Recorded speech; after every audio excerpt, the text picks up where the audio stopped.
Hello NCT aspirant, स्वागत करता हूं आप सभी का एनसीटी कॉन्सेप्ट पर। तो आज के इस वीडियो में बात करने जा रहे हैं ऑल अबाउट एनसीटी एग्जामिनेशन के बारे में, जो कि एक एंट्रेंस एग्जामिनेशन है जिसके थ्रू आप 4 year integrated teachers education program में विभिन्न संस्थानों में, बहुत सारे भारत में संस्थान है, आईआईटी है, एनआईटी है, दिल्ली यूनिवर्सिटी है, आरआईज है, उसमें आप एडमिशन लेने के लिए एलिजिबल हो जाते हो। तो इसके बारे में बात करने जा रहे हैं। अगर अभी तक आपको एनसीटी एग्जामिनेशन के बारे में नहीं पता है तो आपको ये वीडियो लास्ट तक देखना चाहिए। अगर आपने तैयारी अभी बिल्कुल शुरू नहीं किया है तो आपके लिए तो ये वीडियो बहुत इंपॉर्टेंट है, क्योंकि इसमें आपको सारी चीजें पता चल जाएगा। पेपर पैटर्न, सिलेबस, एग्जाम कब होगा, कब आपका एप्लीकेशन फॉर्म आएगा, सारी चीजें यहां पर डिस्कस करने वाले हैं। लेकिन वीडियो में आगे बढ़ने से पहले अगर आप हमारे चैनल पर नए हो तो चैनल को सब्सक्राइब जरूर कर लेना और बेल नोटिफिकेशन भी प्रेस कर लेना, क्योंकि यहां पर एनसीटी से रिलेटेड हर एक अपडेट आपको दिया जाता है। आगे बढ़ते हैं। सबसे पहले बता दूं कि ये जो एनसीटी का एग्जाम है, इसके थ्रू आप आईआईटी तक पहुंच सकते हो। सबसे बेहतरीन संस्थान भारत में कौन सा? तो आईआईटी। तो आईआईटी तक आप पहुंच सकते हो। IIT Kharagpur, IIT Bhubaneswar, IIT Jodhpur, IIT Ropar, और भी आईआईटी शामिल हो सकती हैं इस बार। अभी तक जितने शामिल है वो यहाँ पर लिखे हुए हैं। यहाँ तक ध्यान रखिएगा कि आईआईटी में सिर्फ बीएससी बीएड होगा, ठीक है, बीएससी बीएड होगा। अभी ये सब आपको कोर्सेज के बारे में बताएंगे, ठीक है। और इसमें एनआईटीज भी शामिल है। इसमें अभी जो है 5 दिख रहे हैं, एक और है, ठीक है, एक और इसमें शामिल हुआ है, ठीक है, टोटल 6 हो गए हैं। आगे बढ़ते हैं। अब ये देखो, ये कुछ यूनिवर्सिटीज के नाम है जो कि इस साल यानी कि 2026 में शामिल होने वाली हैं। पहले ही देखोगे तो 78 के आसपास, ठीक है, अगर एग्जैक्ट नहीं तो इसके आसपास होगा, लगभग 78। तो 78 संस्थान including IIT, NIT, RIs, Delhi university, सबको मिला करके कितने टोटल 78 अभी तक शामिल हैं। और इस बार ये सब बढ़ने वाले हैं। उत्कल यूनिवर्सिटी भुवनेश्वर में है, ठीक है, बरहामपुर यूनिवर्सिटी उड़ीसा में, ये भी आपको देखने को मिलेगा। Azim Premji university, professor Rajendra Singh state university, Devi Ahilyabai Ahilya Vishwavidyalaya MP में पड़ता है। एलएन मिथिला यूनिवर्सिटी दरभंगा में पड़ेगा। एलपीयू लवली प्रोफेशनल यूनिवर्सिटी का नाम सुना होगा। 7 डायट कॉलेज जो यूपी में है, सब शामिल होने वाले हैं। Central university of south Bihar, Himachal Pradesh university, हो सकता है इलाहाबाद यूनिवर्सिटी भी शामिल हो। तो ऐसे तमाम यूनिवर्सिटीज हैं जो कि इस बार शामिल होने वाली हैं। तो ये कुछ नए यूनिवर्सिटीज का लिस्ट भी हम आपको यहाँ पर दिखा दे रहे हैं। आगे बढ़ते हैं। अब देख लो यहाँ पर एक और चीज मैं बता दूं कि देखो, अगर आप तैयारी करना चाह रहे हो एनसीटी की, अगर आपने अभी तक शुरू नहीं किया है तो आपके पास बहुत बढ़िया मौका है, आप हमारे कोर्स में जुड़ सकते हो।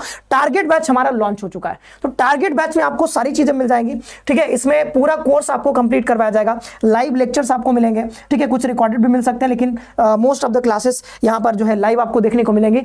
और जो है यहां पर BA BEd, BSc BEd, BCom BEd, सबके लिए कोर्सेस हैं यहाँ पे, ठीक है। एडमिशन ओपन हो चुका है और 1 फरवरी से हमारी क्लासेस शुरू हो रही है टारगेट बैच में। तो आप फटाफट से जुड़ जाइए और तैयारी शुरू कर दीजिए। इसका फी जो है वो 1700, मात्र 1799 है। आगे बढ़ते हैं। ज्वाइन करने के लिए क्या करना है? प्ले स्टोर पर जाना है, वहां से सीयूटी कॉन्सेप्ट का हमारा एप्लीकेशन डाउनलोड कर सकते हो और देन आप वहां पे कोर्स में जुड़ सकते हो और तैयारी शुरू कर सकते हो। तो देर किस बात का है, जल्दी से ज्वाइन करिए और तैयारी शुरू कर दीजिए।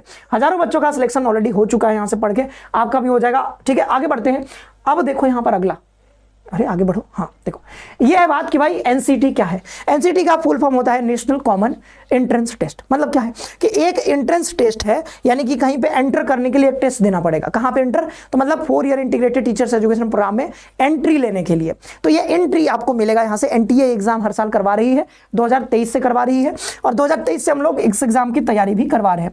तो अब देखो यहाँ पर पर्पज क्या है कि भाई आपको 4 ईयर इंटीग्रेटेड टीचर मतलब आईटीपी प्रोग्राम में आपको एडमिशन देना है विभिन्न सेंट्रल यूनिवर्सिटीज में, आईआईटी, एनआईटी में। और प्रोग्राम कौन कौन से हैं? तो बीए बीएड है, बीएससी बीएड है और बीकॉम बीएड है। अभी क्या है कि आप जैसे बीए का नाम सुना होगा, बीएससी का नाम आपने सुना होगा, तो ये क्या होता है, 3-3 साल का कोर्स होता था, अब ये 4 साल का कर दिया गया है।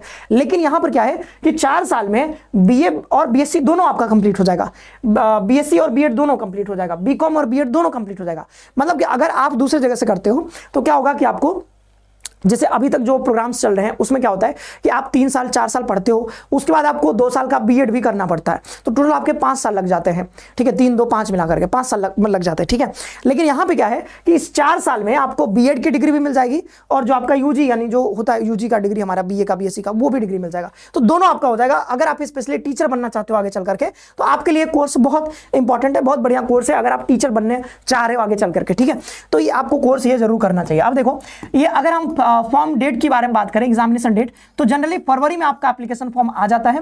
जब भी आएगा, फरवरी तो आने वाला है, बहुत जल्द आ जाएगा, तो हो सकता है फरवरी में आपका बहुत जल्द यहाँ पर एप्लीकेशन फॉर्म देखने को मिलेगा। और जो एग्जामिनेशन आपके होंगे अराउंड यहाँ पर ये जो है ये लास्ट वीक ऑफ अप्रैल में होने के पूरे चांसेस है, लास्ट वीक ऑफ अप्रैल। ठीक है, आगे बढ़ते हैं। अब देख लेते हैं भाई एक और चीज कि अगर आप एनसीटी की प्रिपरेशन करने जा रहे हो या फिर आपने शुरू कर दिया है, तो मैं एक चीज और आपको कहूंगा कि भाई अगर आप अभी तैयारी शुरू कर दी हो या नहीं की हो, जो भी है, आप सीयूटी का भी एग्जाम जरूर दो। ठीक है, क्या होता है कई बार हम लोग एनसीटी का एग्जाम देते हैं, लेकिन हम जहां पे एडमिशन लेना चाहते हैं वहां पर एडमिशन नहीं हो पाता है। ठीक है, तो ऐसा नहीं है कि आप एडमिशन नहीं ले पाए हो तो फिर अब कल को टीचर आप बनने का रास्ता बंद हो गया। अरे नहीं भाई, आप इधर से नहीं तो आप दूसरे तरफ से जा सकते हो। मतलब अगर आप सीयूटी एनसीटी के थ्रू अगर मान लो 4 साल का इंटीग्रेटेड टीचर्स एजुकेशन प्रोग्राम में नहीं जा पाते हो, या फिर जा पा रहे थे लेकिन आप उस संस्थान में नहीं जा पाए जहां आप सोच रहे थे, तो आपको गैप नहीं करना है। ठीक है, आपको सीयूटी के थ्रू एडमिशन लेना है। इसके लिए आप अभी एप्लीकेशन फॉर्म भर सकते हो। 30 जनवरी तक एप्लीकेशन फॉर्म भरा जा रहा है और 11 से 31 मई तक इसका एग्जाम है। तो आप इसका फॉर्म जरूर भर दीजिए, क्योंकि कई बार क्या होता है, आपको जब उधर नहीं बढ़िया संस्थान मिलेगा तो हो सकता है इधर बढ़िया संस्थान मिले। मतलब सीयूटी के थ्रू हो सकता है आपको बीएचयू जेएनयू मिले, तो हो सकता है आप इधर आ जाओ। फिर यहाँ पे 4 साल 3 साल कंप्लीट करने के बाद 2 साल का बीएड कर लेना, तो वैसे भी टीचर बन सकते हो, कोई समस्या तो है नहीं। ठीक है, हाँ, यही है कि 1 साल ज्यादा लगेगा। आगे बढ़ते हैं। अब देखिए एप्लीकेशन फी कितना लगेगा एनसीटी के लिए, तो यहाँ पर जो फी है वो 1200 रुपए अनरिजर्व के लिए, ओबीसी एनसीएल के लिए यहाँ पर जो है ईडब्ल्यूएस के लिए 1000 है, और इधर देखो पीडब्ल्यूडी ये सब के लिए यहाँ पर थर्ड जेंडर सबके लिए कितना है 650 रुपए की। एग्जाम हाइलाइट्स क्या है, तो यहाँ पर सीबीटी मोड में आपका एग्जाम होगा। एमसीक्यू आपसे पूछे जाते हैं। 13 लैंग्वेज में आपका एग्जाम होता है, किसी भी लैंग्वेज में एग्जाम दे सकते हो। और जो सिलेबस है आपका, सिलेबस के बारे में आगे चर्चा होगी अभी। ठीक है, आगे बढ़ते हैं। अब देखें भाई यहाँ पर कि इंटीग्रेटेड टीचर्स एजुकेशन प्रोग्राम के बारे में ये क्या कहा जा रहा है कि ये डुअल मेजर प्रोग्राम है। जैसा कहा जा रहा है कि भाई एक तो डिसिप्लिन, यानी कि जो आप यहाँ पे अपना ग्रेजुएशन करोगे तो 4 साल का वो जो ग्रेजुएशन होता है जनरली बाहर अगर आप करोगे, जैसे बीएचयू में आप आते हो तो 4 साल का ग्रेजुएशन होगा, तो जो ग्रेजुएशन यानी बीए बीएससी कर रहे हो वो तो होगा ही, साथ ही साथ आपको एक जो एजुकेशन वाला होता है यानी कि जो आपका बीएड होता है वो भी करवा दिया जाएगा। ठीक है, तो डुअल मेजर प्रोग्राम है यहाँ पे। ठीक है, तो एक तो आपका डिसिप्लिन वाला रहेगा, यानी जो बीए बीएससी हम लोग करते हैं उसमें जो सब्जेक्ट्स रहते हैं वो रहेगा, और एक आपका बीएड वाला रहेगा। ठीक है, तो दोनों यहाँ पर हो जाएगा। 4 ईयर इसका ड्यूरेशन रहेगा। ठीक है, और यहाँ पे ना स्टेजेस है, ध्यान रखिएगा, इसमें आपको मौका, मतलब यहाँ पे बोला जाएगा कि आप कौन से स्टेज का स्पेशलाइजेशन हासिल करना चाहते हो। तो यहाँ पर एजुकेशन में आप फाउंडेशनल स्टेज का कर सकते हो, आप प्रिपरेटरी स्टेज कर सकते हो, मिडिल स्टेज कर सकते हो, सेकेंडरी स्टेज। ध्यान रखने वाली बात यह है कि हर एक जो इंस्टीट्यूशन है वो सारे स्टेजेस का नहीं करवाता है। ठीक है, जैसे आप आईआईटी का देखोगे तो आपको सेकेंडरी स्टेज देखने को मिलेगा। ठीक है, सेकेंडरी स्टेज में आप यहाँ पर जो है 9 से 12 तक के बच्चों को पढ़ाने के लिए एलिजिबल हो जाओगे। ठीक है, और अगर आप फाउंडेशनल करते हो तो सिर्फ आप यहाँ पर ग्रेड 2 यानी क्लास 2 तक के बच्चों को पढ़ाने के लिए एलिजिबल रहोगे। ठीक है, तो ये ध्यान रखिएगा। आगे बढ़ते हैं। टोटल सीट्स अगर देखें तो टोटल सीट्स अभी तक जो है इसमें टोटल सीट्स आप देख सकते हो यहाँ पर 6100 सीट्स हैं, 6100 सीट्स। लेकिन ये जो डेटा है वो थोड़ा सा, मतलब आप कह सकते हो थोड़ा सा अपडेट नहीं हुआ है इसमें, क्योंकि एनटीए ने जो बुलेटिन दिया था अभी 25 वाला उसमें इतना ही दिया गया है डेटा में। ठीक है, लेकिन बाद में लास्ट में क्या हुआ था, काउंसलिंग के समय पे आसाम के बहुत सारे कॉलेजेस इसमें जुड़ गए थे, तो ये जो है बढ़ चुका है। अब लगभग देखोगे 7000 के पार चला गया होगा सीट्स। ठीक है, आगे बढ़ते हैं। और इस बार बहुत सारे और ऐड हो रहे हैं, तो कहीं ना कहीं 8000 10,000 सीट भी पहुंच सकता है, 8-9,000 सीट पहुंच जाए।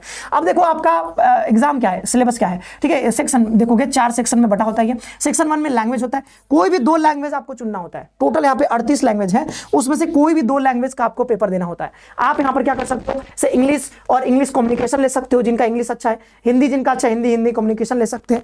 कोई बच्चे उड़ीसा से उड़िया पढ़ा है तो यहाँ पे उड़िया दे सकता है, किसी को पंजाबी आता है तो पंजाबी दे सकता है। ठीक है, तो कोई भी 2 लेने होता है इसमें लैंग्वेज आपको। फिर डोमेन में देखो तो आपको 3 डोमेन लेना होता है, कोई भी 3 डोमेन आपको ले सकते हो। लेकिन अगर आप डीयू में पढ़ना चाहते हो तो आपको वही डोमेन लेना है जो आपने क्लास 12 में पढ़ा है, वही लैंग्वेज लेना है जो आपने क्लास 12 में पढ़ा है।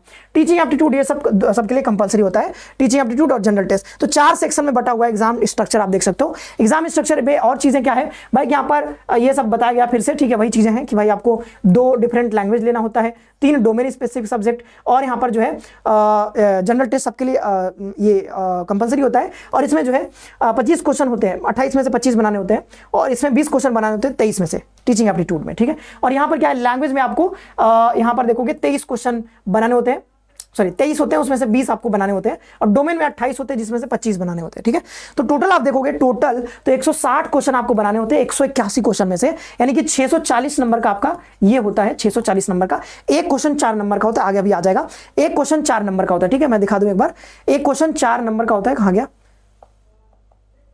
अच्छा हाँ, एक क्वेश्चन क्या होता है 4 नंबर का होता है, और अगर एक क्वेश्चन आप गलत करते हो तो आपके 1 नंबर कट भी जाता है। तो यहाँ पर अगर देखोगे 160 क्वेश्चन आपको बनाने हैं, एक क्वेश्चन 4 नंबर का, तो यहाँ पर कितना हो जाएगा, एक सेकेंड, ये गलत हो गया क्या, टोटल क्वेश्चन कितने थे 160, हाँ 160, तो कितना हो गया 640। तो 640 नंबर यहाँ पे आपको मतलब पूरा जो मेरिट बनेगा 640 नंबर पे बनेगा।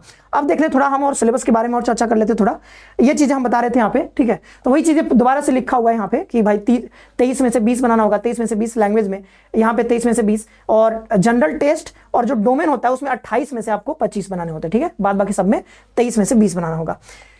आगे बढ़ते हैं। अब देखो द पेपर पैटर्न। अब देखो एक चीज और है कि जब आप एग्जाम देने जाओगे तो आपको मान लो कि इस लैंग्वेज में या फिर डोमेन में या जनरल टेस्ट में आपको मान लो एक भी क्वेश्चन नहीं आता है, आपको क्वेश्चन आए चाहे ना आए, आपको अटेम्प्ट जरूर करना है, ठीक है।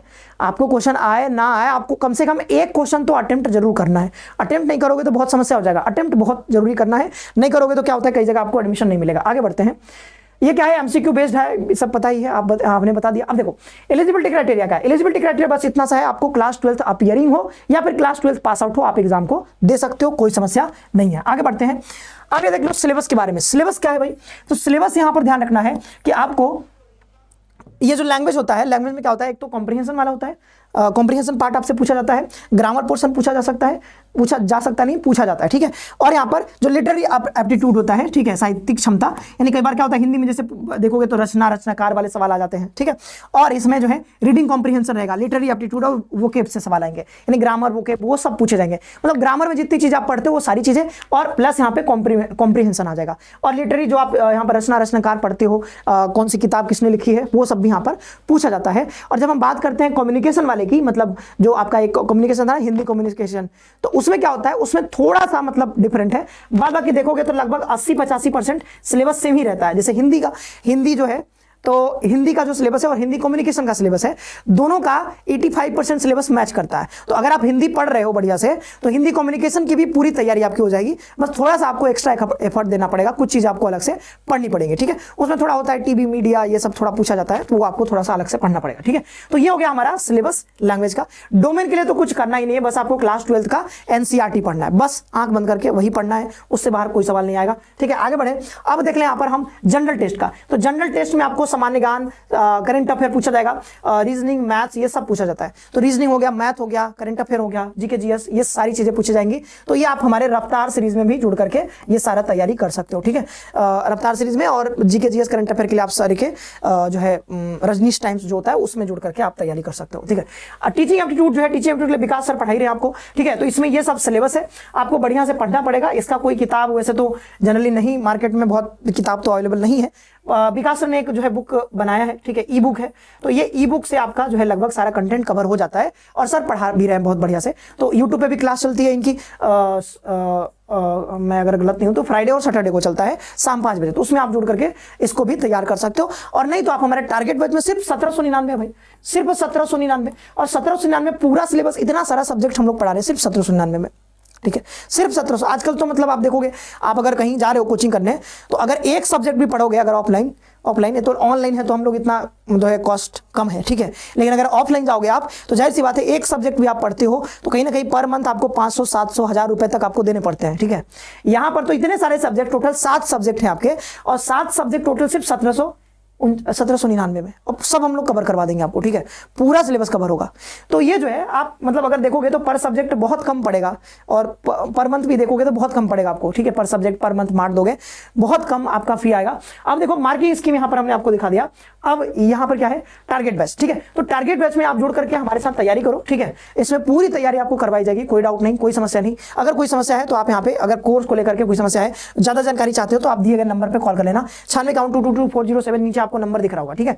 तो वहां से आप कर सकते हो। और मैं बता दूं कि अगर मान लो कोई बच्चा अभी टारगेट बैच में जुड़ता है, या फिर किसी का मन है कि नहीं सर हमको टारगेट बैच के साथ साथ ना पुराना वाला बैच भी चाहिए।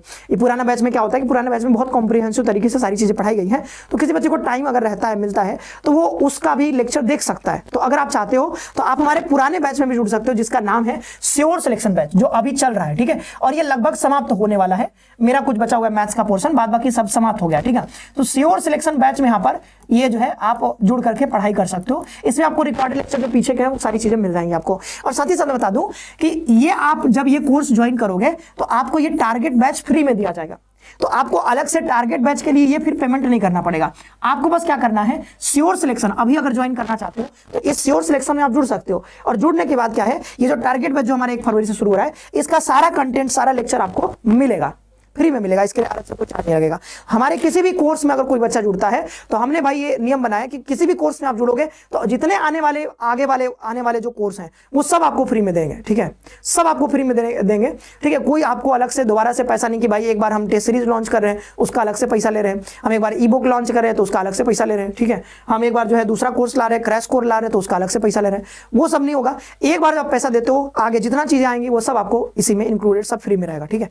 तो आज के लिए इतना ही रखते हैं। आई होप कि आपको ये सब समझ में आ गया हो। मिलते हैं नेक्स्ट सेशन में। आप सभी का बहुत बहुत धन्यवाद। खुश रहो, पढ़ते रहो, तैयारी करते रहो, अपना ख्याल रखो।